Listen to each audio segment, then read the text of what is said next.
Some labor unions have come out to oppose the proposed workers' pay-up to an amount of about, I think it's 12% of their earnings towards a government-run National Social Security Fund. Now, the fund proposal is outlined in a green paper published by the Social Development Department.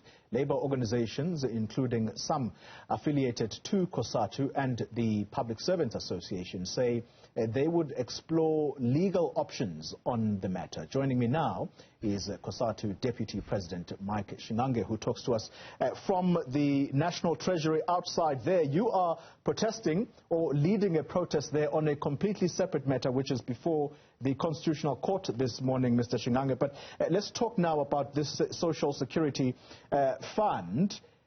Have you come to a decision as some Cosatu affiliates as to whether or not you're going to go to court on this matter? Good morning, Xoli, and your viewers. No, we have not come to that decision. You will remember that Cosatu have always campaigned for a comprehensive social security.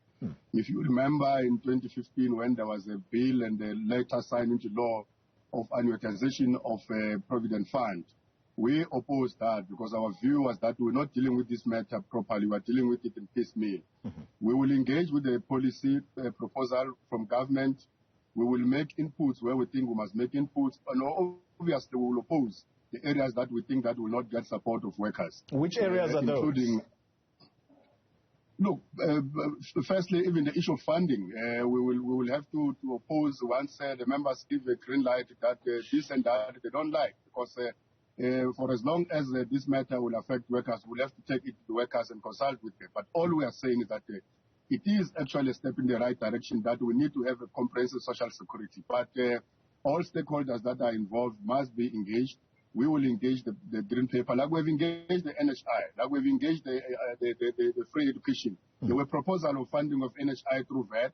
We opposed that. There was a proposal of funding a higher education, a free education with a reserve of the UIF. We opposed that. But we still have a free education, we still have NHI coming on. Yeah. So even here, we're going to deal with the issue of the funding. But we're going to support the areas which I think need to be supported. Yeah, you've campaigned for it, as you've mentioned, Mr. Shingange. Yes. As Cosatu unions, the major bone of contention, it would seem, is that it is going to come from workers' incomes. Who then do you propose should fund this? Well, all we are saying is that we are putting our team that are going to look into this document. We have technical teams.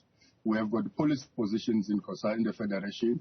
We think that if at the end of the day, the areas that deal with the retirement of our South Africans come together, like the UIF, like National Treasury, because this is still coming from Department of Social Development. There's not yet a view of the National Treasury on this matter. And remember, the issue of retirement are a peer view of the National Treasury. There's not yet a view of the funds that will host the various provident funds, inclusive of the UIF. So all of those still have to come together and see what is going to be their contribution. If at the end of the day, there will be a requirement for workers to make a contribution, like they make contribution now in their pension savings, in their provident fund, that discussion will be engaged there, and what will be the acceptable percentage, but inclusive of whether workers are going to give a green light on that or not. Yeah. On a separate matter, Mr. Shingange, the one that we flagged just as we were beginning this conversation, the unions, I think yours included, NEHAO,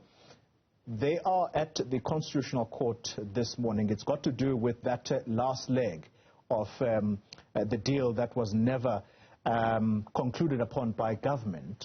If you lose at the Constitutional Court, what's your next course of action?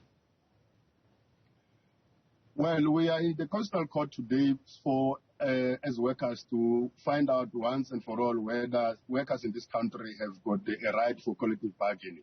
Because for the past 25 years or so, since the birth of the PCBC, we have been engaging in the similar manner that we've been engaging in 2018 to collective bargain and finally agree on an agreement that is binding. For the fact that government have taken this last leg of the agreement to the court, claiming that is unlawful and unconstitutional, We want to see whether the Constitutional Court is going to agree with the government that we have actually been engaged in an unlawful exercise of collective bargaining. To that extent that we might lose, obviously it's an apex court. There will be nowhere else to go except that we must start afresh to campaign, to fight for a collective bargaining in this country, because it looks like we will have wasted the 27 years thinking that we have got the right to collective bargaining in this country, while in the eyes of government and probably in the eyes of the judges, we were actually not having the right to do so. So that's what we are here to find out for. But we are continuing to highlight that the bargaining council, the bargaining in this country is under siege. That's why we're in the National Treasury, which are actually the catalyst of all the austerity measures that led us to where we are today. Mr. Shingange, it goes without saying, very, very briefly, I'm out of time. It goes without saying that when you've reached your options in the legal space, the Constitutional Court is the final line or final arbiter. Are you saying that once you are rejected there, are you going to take to the streets to fight for collective bargaining anew? We're going to use every avenue that is available in the country. Remember, we have always known that the collective bargaining in the previous regime was not accepted in this country. We fought for. We thought we've enacted it in the Labour Relations Act. We thought we've elected it in Section 23 of the Constitution. That's why we established the Bargaining Council. But to the extent that the current government thinks that there are some elements of the collective bargaining that is not lawful, we'll have to go back in those and look what are the areas that we need to go back and make sure that the workers once again have got the right to collective bargaining. So all I'm saying is that we're going to start afresh to fight. Fighting does not only mean the street. It means in the areas where legislations have been drawn, we're going to campaign there, we're going to lobby to make sure that we've got laws that protect the workers going forward. Mike Shingange, thank you very much for your time. He is Cosatu's Deputy President, but also a leader of one of the public sector unions, NEHAW. They are before the Constitutional Court today arguing the very last issue that we spoke about. That's how we wrap up the first hour of Newsfeed AM.